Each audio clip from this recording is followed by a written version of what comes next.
82 ஜூலை 1ஆம் தேதி சத்துணவு கொண்டு வர்றாரு.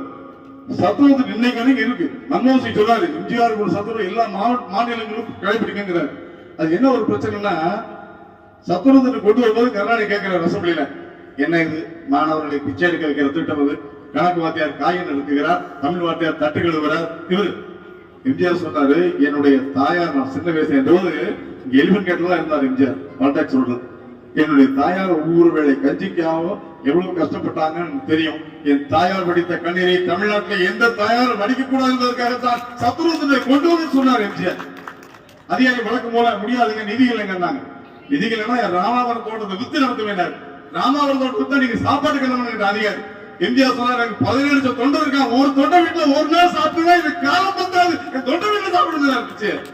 எம்ஜிஆர் சொன்னார், பிச்சை எடுத்தால் நடத்த வேண்டார். அன்னைக்கு ஒரு குமரன் இருந்து ஒரு அறிவாளர் இருந்தார், இலக்கிய செல்வர்.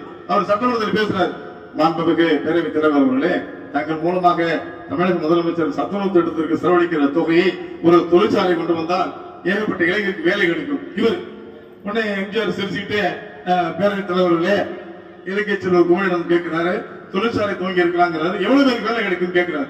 உடனே குமரன், ஒரு 1000 இளைஞருக்கு வேலை கொடுத்திருக்க முடியும். உடனே அவர் தலைவர் சொன்னாரு, அறிவுட்டு முந்தாங்களா 65 மாணவர்களுக்கு சத்துணவு போடுற 1 லட்சம் பெண்களுக்கு ஒரே வேலை பண்ணி கொடுத்திருக்காரு எம்ஜிஆர்.